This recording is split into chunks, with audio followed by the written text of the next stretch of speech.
On a quiet morning in a wealthy Texas suburb, Nathan Brooks stepped outside his front door and froze. A bright red notice had been taped across his gate, flapping gently in the dry summer wind, the kind of paper that seemed almost designed to draw the eyes of every passing neighbor. It was a fine from the Homeowners Association, $9,000, issued over 6 plastic rain barrels sitting quietly behind his house. Victoria Langford, the president of the association, stood at the end of his driveway with a folder pressed against her chest, smiling the way people smile when they already believe they have won something. If the barrels were not removed within 48 hours, she announced to the small crowd gathering behind her, the association would move forward with seizing his property to cover the unpaid debt. Nathan did not argue, and he did not raise his voice. He simply walked to the side of his house, knelt beside the drainage line running quietly beneath his land, and began disconnecting it one joint at a time, as if he already understood something none of them did. 3 days later, the community reservoir that Victoria Langford managed like a private kingdom had dropped by nearly half. It would take her far longer than 3 days to understand that the very land she had just condemned was the thing that had been feeding that reservoir for more than 20 years. Nathan Brooks was 45 years old, a former irrigation engineer who had spent much of his career designing water systems for towns far larger than the one he now called home. He had inherited 6 acres of land from his father, ground that had belonged to the family long before the gated community of Willow Crest Estates ever poured its first foundation. His wife had passed 3 years earlier, and since then he had kept mostly to himself, tending a modest vegetable garden, repairing an old tractor that no longer strictly needed repairing, and collecting rainwater in 6 plastic barrels tucked neatly behind a wooden privacy fence where almost no one from the street could even see them. He was not trying to make a statement to anyone. He simply believed that in a place suffering through its worst drought in decades, water should never be wasted, and he had quietly lived by that belief for years without a single complaint from anyone around him. Most mornings he was up before sunrise, walking the rows of his garden with a cup of coffee in hand, checking soil moisture with the same careful instinct he had once used to evaluate municipal water systems, serving tens of thousands of people. Neighbors who bothered to know him at all described him as polite but private, a man who waved from a distance and helped without being asked, but who rarely lingered long enough for conversation to turn personal. His late wife had loved that same garden, and in the years since her passing, it had become less a hobby than a quiet form of company, something steady to tend while the rest of his life had gone still. Willow Crest Estates itself had been built to project an image of effortless prosperity, wide streets lined with identical mailboxes, strict rules governing everything from trim color to trash can placement,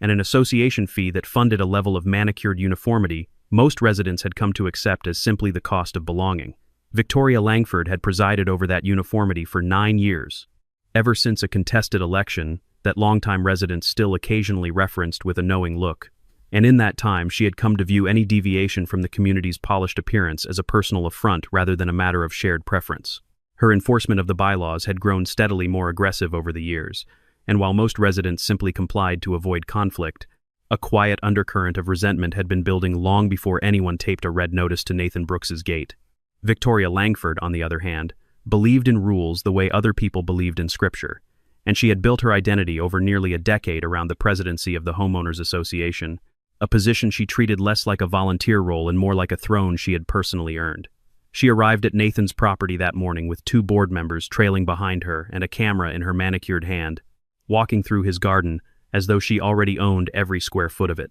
She photographed the barrels from 3 separate angles, tilting her head with visible distaste, then opened a thick binder of community bylaws and began reading aloud. Page 14, Section 9. The clause governing what she called the uniform aesthetic standard for all visible structures on any property within the development.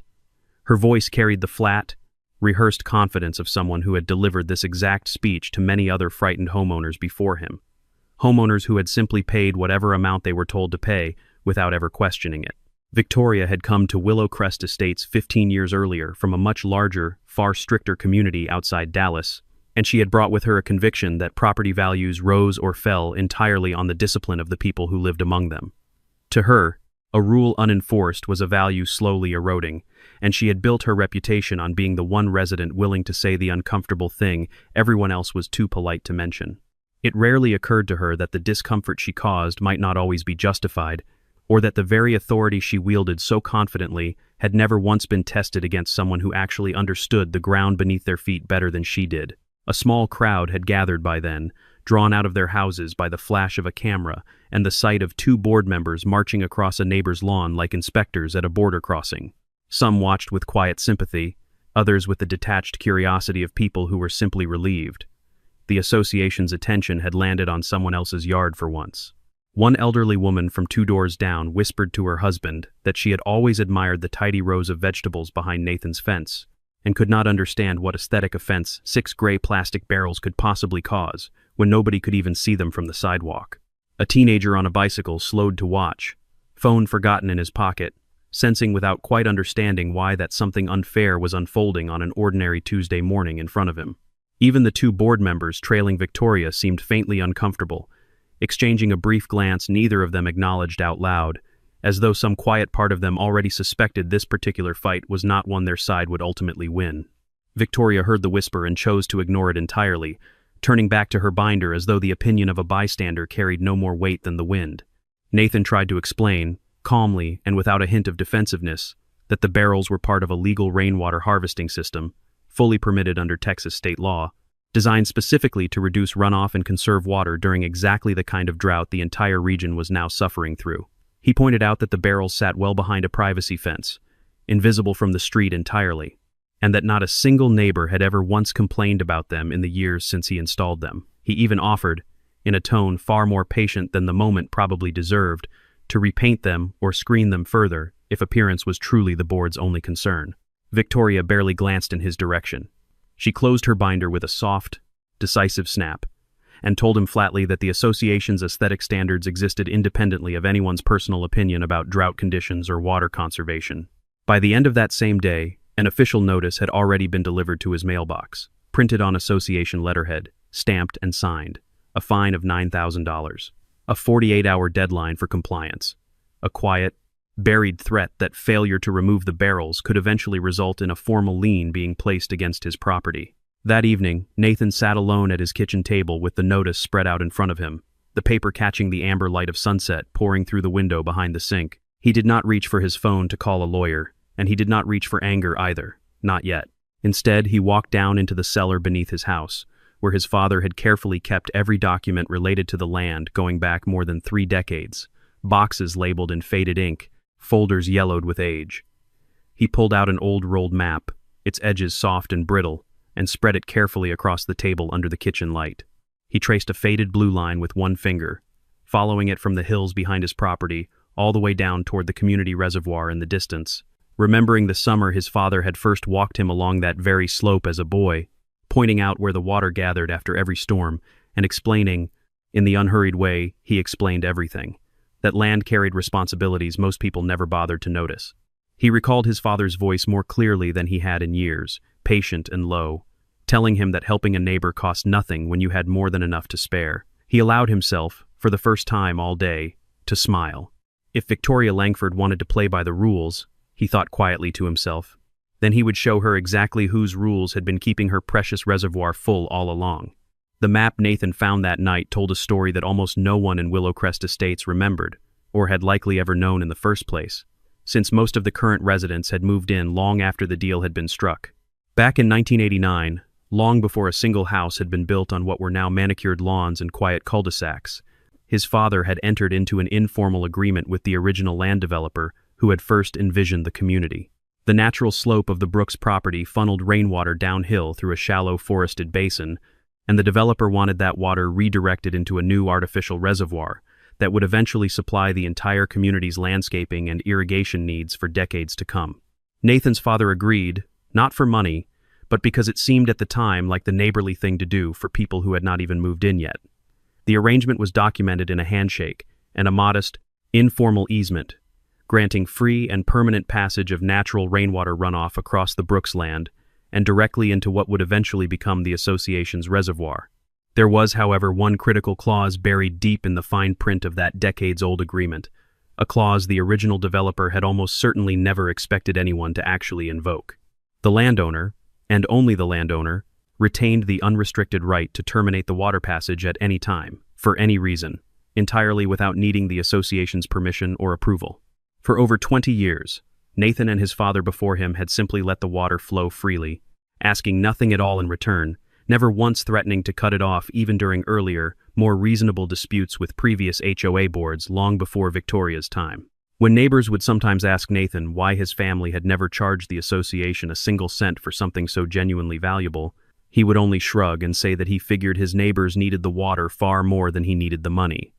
That quiet, unassuming generosity was about to become the very weapon Victoria Langford never once saw coming. Before calling anyone at all, Nathan spent 2 quiet evenings reviewing every page of the 1989 agreement with the same discipline he had once brought to reviewing municipal contracts, cross-checking the termination clause against current state water law to make absolutely certain nothing had changed in the decades since it was signed. He drove to the county courthouse himself and requested certified copies of the recorded easement, just to be sure his father's handshake deal had been properly filed and not merely remembered. Only once he was fully satisfied that every step he intended to take stood on solid legal ground did he allow himself to move forward. Within days, Nathan made a decision that surprised even himself with its calm, methodical precision.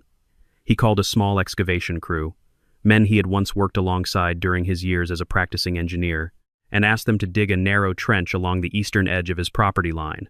The work itself was simple, almost unremarkable to look at from the road. New culverts were laid carefully into the earth. A section of old drainage piping was rerouted just slightly, following a gentler slope than before.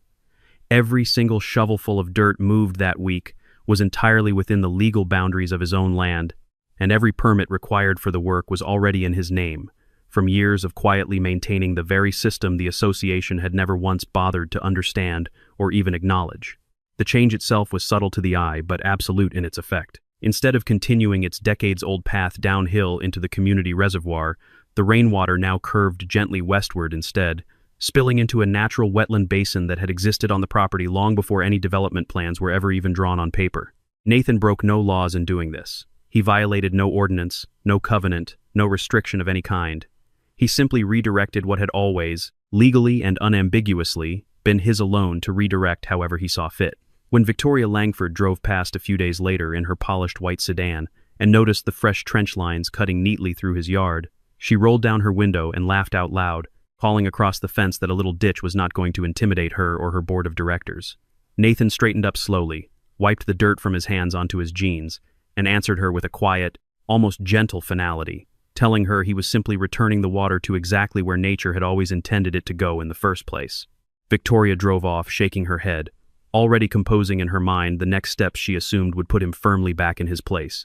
never once pausing to ask an engineer, a lawyer, or even a curious neighbor what that small trench might actually mean for the reservoir she had spent a decade treating as the community's crown jewel. The crew finished their work by early afternoon, tamping down the last stretch of fresh soil and coiling their hoses without ceremony, unaware that the quiet afternoon's labor had just rewritten the water map of an entire subdivision. A full week passed before anyone at Willow Crest Estates noticed anything unusual happening at all. The drought continued to tighten its grip across the entire region, temperatures climbing well past 100 degrees day after day, lawns browning across every neighborhood for miles in every direction. But it was the community reservoir, the very one Victoria proudly showcased year after year in the association's glossy annual newsletter, that began sinking at a rate absolutely no one could immediately explain. The maintenance crew reported the water level dropping by inches every single day, far faster than simple evaporation alone could ever account for, even under that brutal, relentless heat.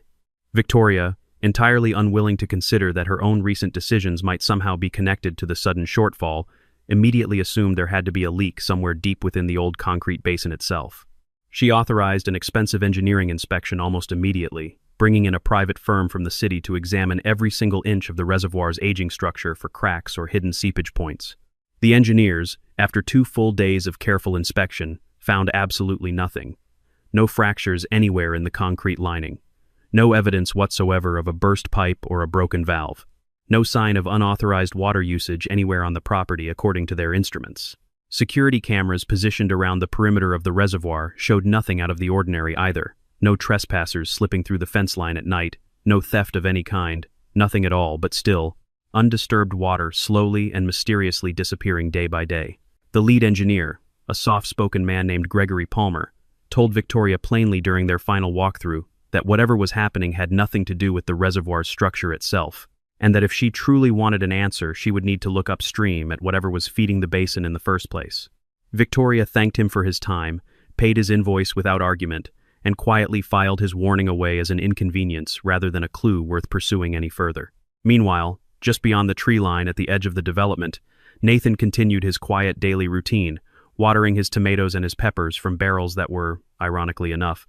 now filling faster than they ever had before. He said nothing to anyone about any of it. He did not need to. The community's true and largest source of water, unknown to almost every single resident who lived there, had always been the acres of forested land quietly funneling rainfall downhill from the Brooks property, and now, for the first time in over 2 decades, that source had simply stopped giving. As the reservoir continued its slow but steady decline, the Homeowners Association scrambled to respond, and the response Victoria ultimately chose only made things considerably worse. She pushed through an emergency measure restricting all residents to watering their lawns only twice per week, and alongside it, a sharp and unpopular increase in the community's monthly water fees to help cover the mounting cost of the ongoing but entirely fruitless engineering investigation. Residents who had spent years quietly tolerating the association's petty rules about mailbox colors and fence heights suddenly found themselves furious over something that actually affected their daily lives in a real and tangible way. Front lawns turned brittle and yellow within days.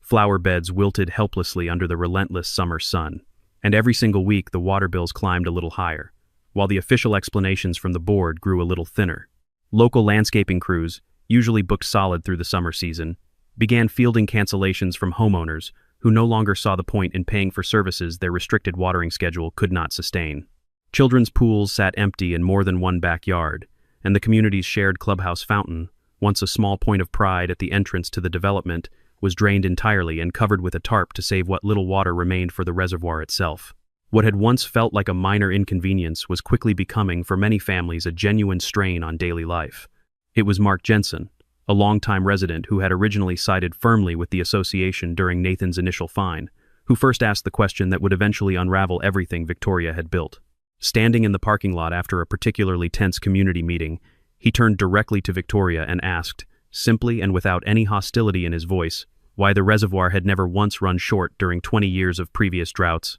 some of them considerably worse than this one.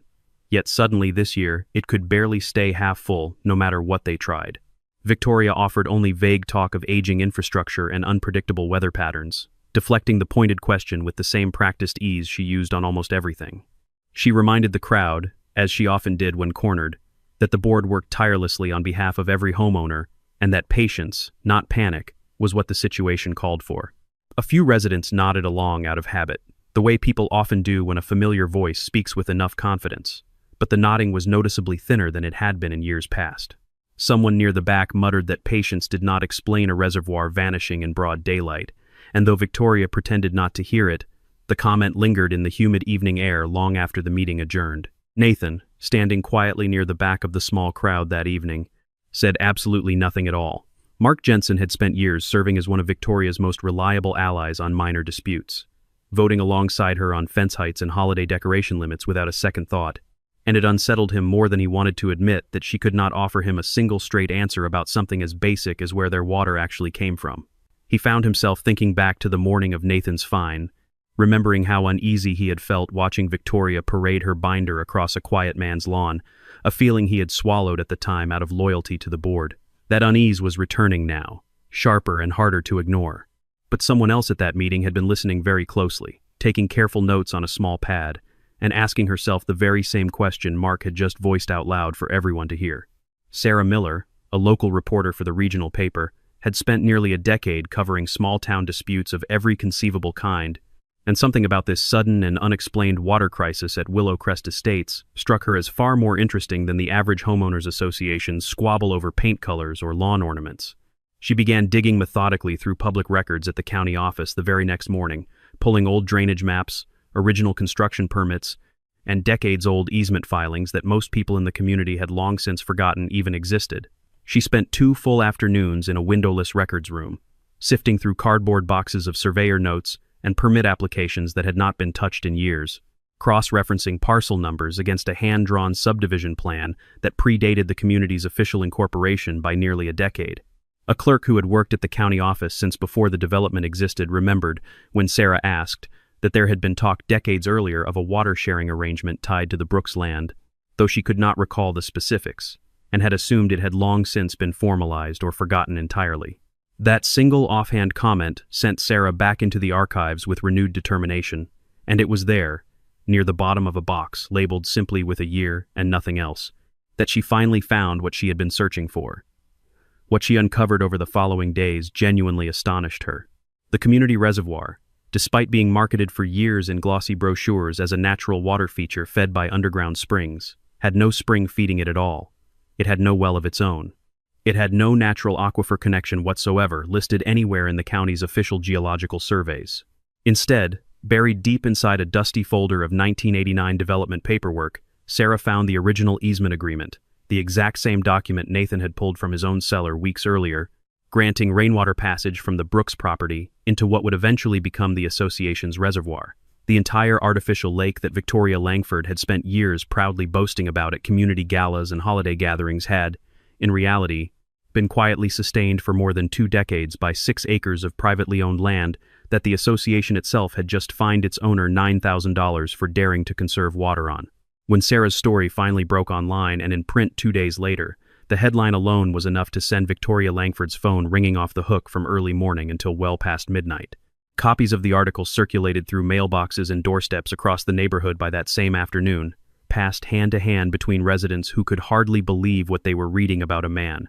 most of them had barely noticed before that summer. Sarah's reporting was careful and precise, laying out the easement, the missing spring, and the timeline of Nathan's find in plain, unembellished language that let the facts speak for themselves without needing to editorialize. Within the association's private message boards, the tone shifted almost overnight from irritation over watering restrictions to open outrage at the board's leadership, with dozens of comments demanding an emergency meeting before the week was even out. She was, for perhaps the first time in a very long time, completely and utterly speechless in front of her own board. Rather than apologize or attempt to quietly resolve the matter, Victoria doubled down instead, deciding that the best defense was an aggressive offense, and she directed the association's longtime attorney, David Owens, to file a formal lawsuit against Nathan Brooks demanding immediate restoration of the water flow, along with substantial financial compensation for what she described in the filing as reckless and malicious damage to community property. David Owens,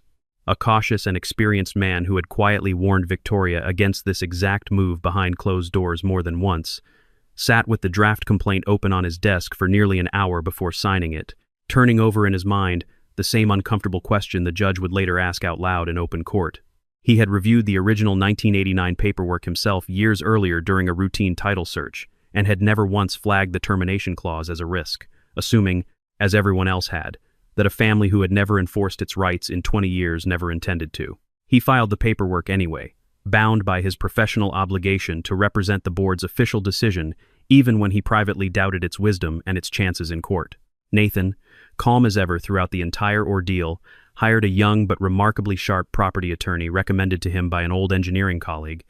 and began preparing for the hearing without a single trace of panic in his voice or his manner. The courtroom on the day of the hearing was fuller than almost anyone had expected, packed wall to wall with curious residents eager to finally see how this strange and increasingly public dispute would resolve itself once and for all. Nathan's attorney laid the original 1989 agreement directly on the evidence table for the judge to examine, along with certified county records proving unbroken, uninterrupted ownership of the land by the Brooks family for well over 3 decades running. She walked the judge patiently through the termination clause line by line, emphasizing the same clause granting the landowner unconditional authority to end the water passage at absolutely any time he chose. David Owens rose briefly to argue that decades of unspoken tolerance amounted to an implied ongoing right of access regardless of the written termination clause, but the judge cut him off gently, reminding the courtroom that implied rights could not simply override the plain, unambiguous language of a signed agreement, however long that agreement had gone quietly unenforced.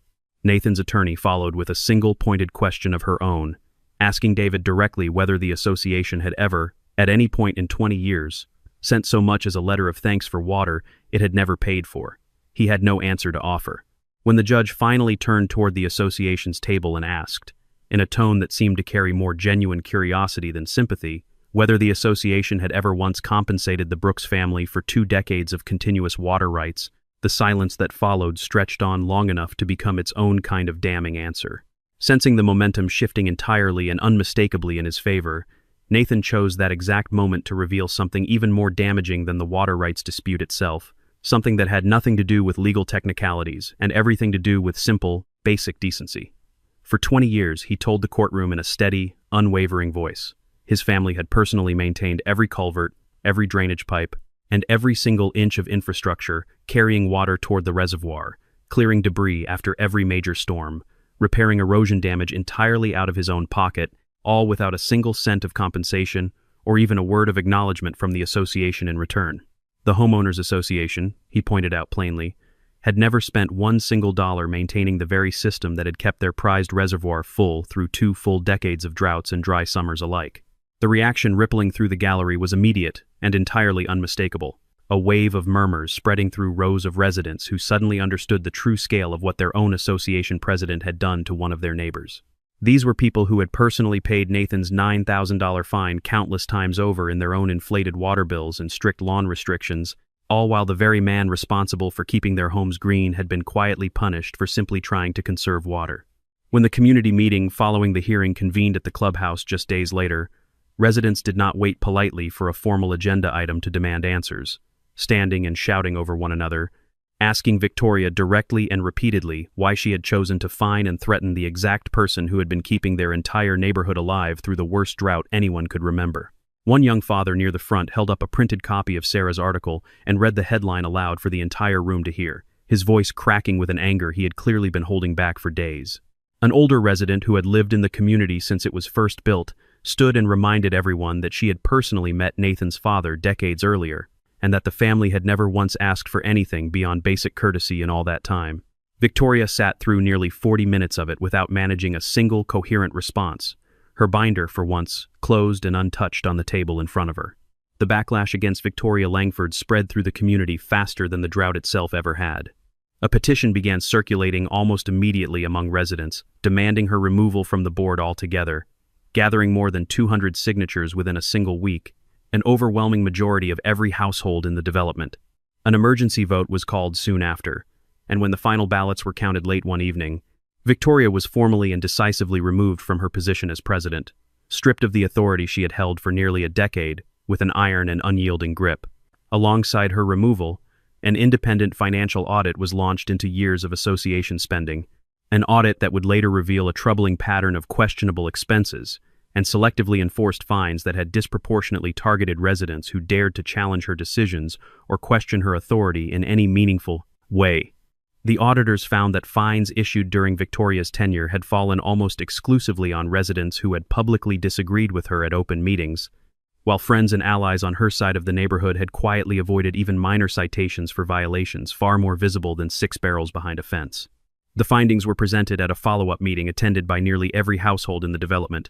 and by the time the numbers were read aloud, there was little sympathy left in the room for the woman who had once controlled it so completely. The $9,000 fine against Nathan was unanimously overturned by the newly reformed board within days of the vote, quietly erased from the association's official records as though it had never once existed at all. More than that, the board issued a formal and very public apology, printed prominently on the front page of the same community newsletter that had once celebrated Victoria's leadership year after year, acknowledging openly the harm that had been done, and pledging fair compensation for the legal costs Nathan had personally incurred defending himself against a lawsuit he never wanted in the first place. It was Victoria herself, humbled in a way very few people in the neighborhood had ever witnessed before, who eventually walked alone up Nathan's driveway one quiet evening, without her usual entourage of board members or her familiar binder of bylaws in hand. She stood on the porch for a long moment before speaking, glancing once at the 6 barrels still visible faintly through a gap in the fence, the very objects that had started everything.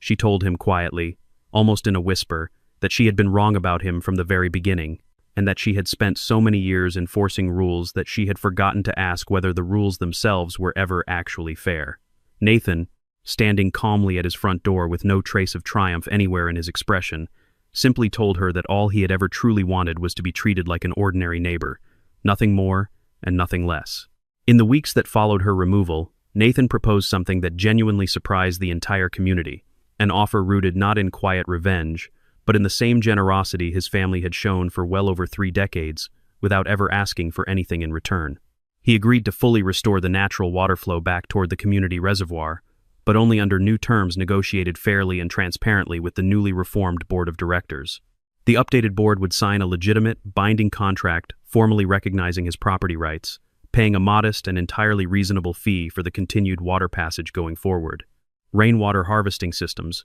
far from being banned or fined ever again, would now be explicitly protected under the community bylaws and even actively encouraged, with the association promoting conservation efforts rather than punishing residents for practicing them. The new agreement was drafted jointly by Nathan's attorney and the association's revised legal counsel, reviewed line by line at an open meeting where every resident was invited to ask questions before the final vote was taken. It passed almost unanimously, with only a handful of abstentions from board members who had once served closely under Victoria and still seemed uneasy about how thoroughly the community's trust in leadership had been shaken. Mark Jensen, in a small but meaningful gesture, volunteered to chair the new Water Conservation Committee himself, telling the room that he intended to make sure no resident was ever again treated the way Nathan had been treated over something as simple as trying to save water. Within a single month, something genuinely remarkable began happening across Willow Crest Estates, as dozens of residents, inspired quietly by what Nathan had been doing for years without any recognition at all,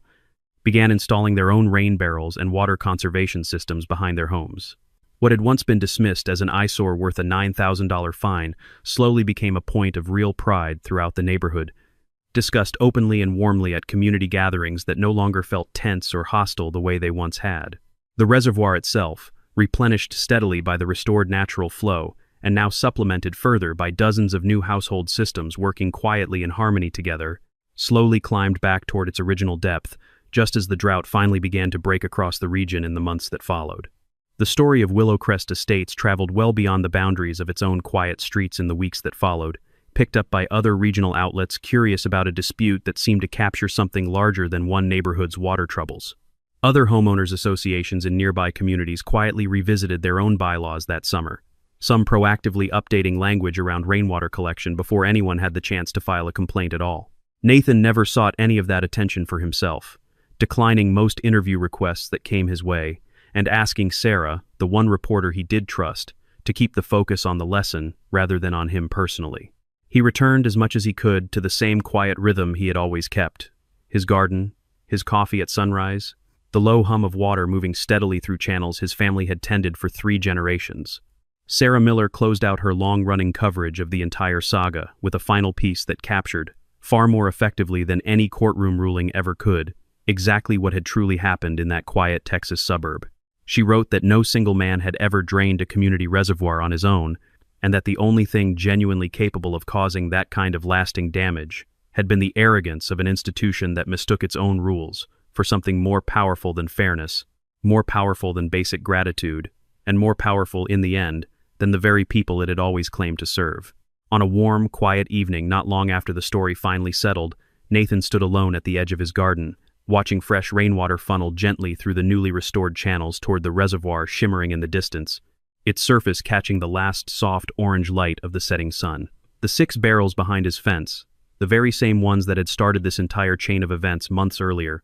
sat full and completely undisturbed now, no longer hidden from anyone passing by, no longer any source of shame or quiet conflict between neighbors. Somewhere beyond the tree line, the reservoir shimmered again, whole and full at last, sustained not by force or fines or empty threats, but by the same quiet decency that had carried that water faithfully for over 30 years. When power forgets the very people it was meant to serve and bends its own rules to bully the honest and the patient, the truth has a way of finding its own path forward, steady and unstoppable, flowing onward the same way water always finds a way to flow. Nathan lingered there a while longer as the light faded, listening to the faint sound of water moving through the channels his father had first opened decades before, a sound that had once meant nothing to anyone in Willow Crest Estates, and now meant almost everything. He thought of his father's voice again, patient and unhurried, telling him that land carried responsibilities most people never noticed until it was too late to ignore them. Somewhere down the slope, the reservoir kept filling, quietly, faithfully, the way it always had before anyone ever tried to claim it belonged to them alone. And in the stillness of that ordinary evening, nothing about the moment felt like victory, only balance finally restored, the water flowing again exactly where it had always been meant to go.